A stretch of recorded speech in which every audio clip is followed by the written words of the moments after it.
Aloy. How kind of you to spend a moment with me before you depart. There can be no doubt now. You are a blessing made flesh, the will of the goddess incarnate. It's really not that simple, Tirsa. But I guess it's close enough. I know the path ahead will be dangerous.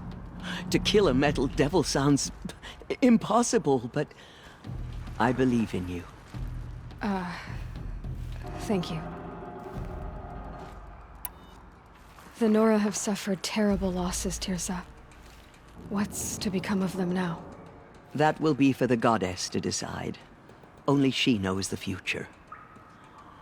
For the moment, my sister matriarchs and I will see to the wounded. And as I promised, anyone who wishes to join you at Meridian, we will declare seekers. I think for the time being, we should remain here in the mountain, close to the goddess.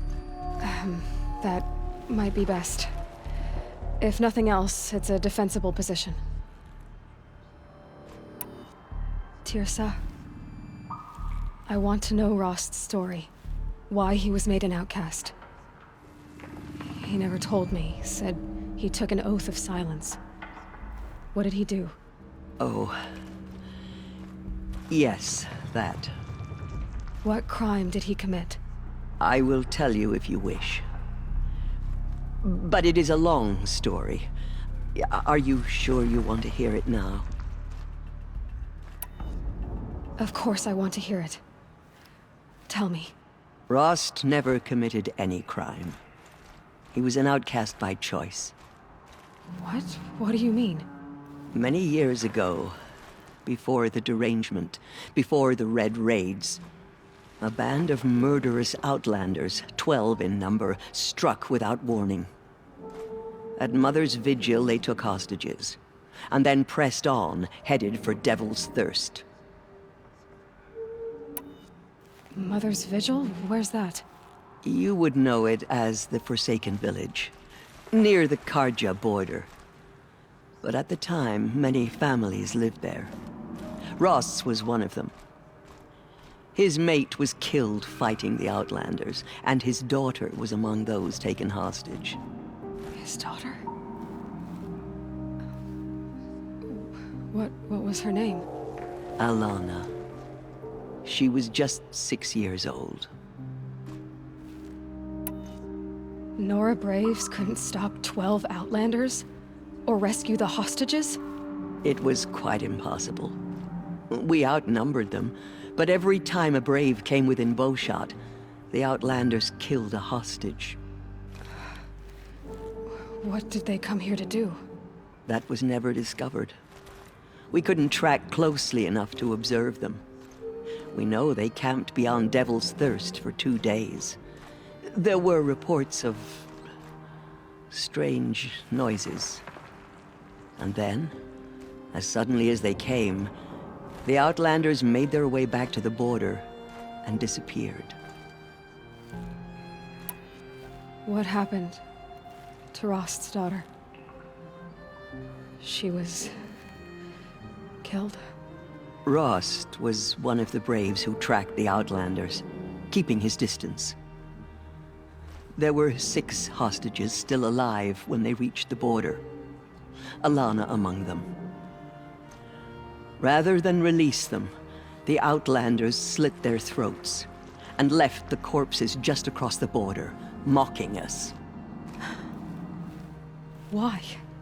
Cruelty. They knew the faithful Nora would not leave the sacred land to collect the bodies, let alone pursue them. They thought themselves safe from our vengeance. Are you saying that Rost went after them? That he became an exile? No. Rost was beside himself with grief, but even so, he would never have broken taboo.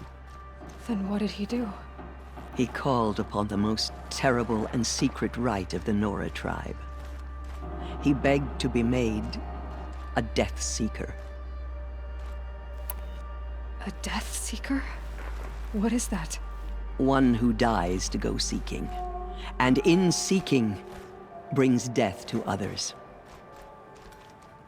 The ritual drags the spirit from one's body, releasing it to All Mother's care.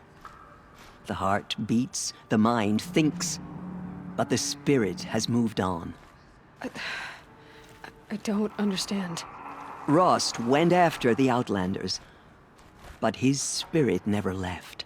It remained here with All Mother.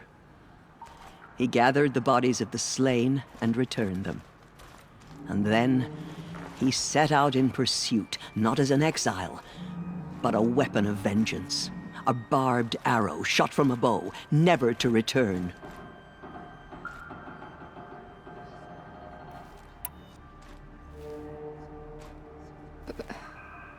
But Rost did return. Yes. A full year later, and terribly wounded. He collapsed at the border of the sacred land. A hunting party came upon him. He was delirious, in agony. By law, he should have died where he lay.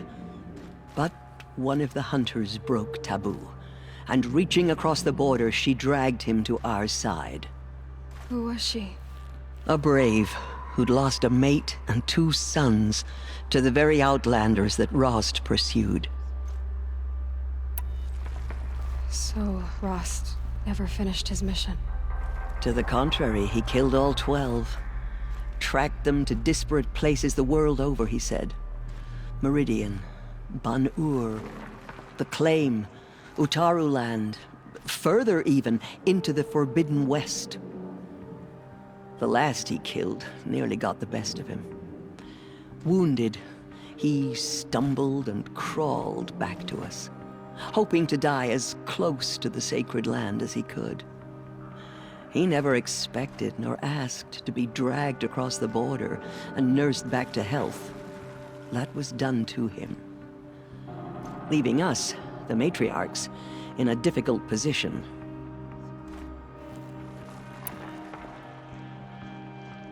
Why couldn't you just welcome him back? Rost had been made a Death Seeker, Aloy. He no longer had any place among the tribe. By law, he should have been driven back out. But we couldn't bring ourselves to do that, so we offered a compromise. You made him an outcast. Yes. We offered to do so on the condition he never speak to anyone of this exception. After all he did, all he suffered, to be declared an outcast was his reward. Rost was overjoyed. He never expected to live another day in the sacred land, let alone the embrace, so close to the goddess.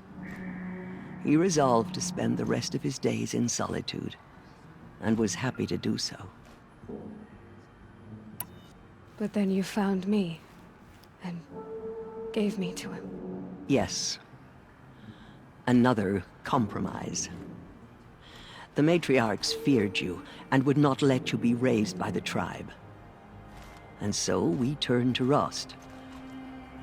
I knew that he would take care of you, bring you up, teach you to worship All Mother and respect the ways of the tribe.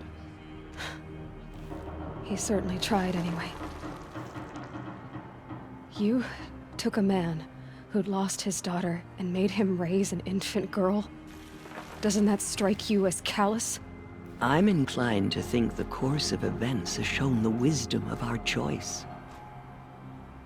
And I'm quite certain that from the moment he laid eyes on you, he saw you as a gift, and never a burden. All right, Teersa, that's quite a story.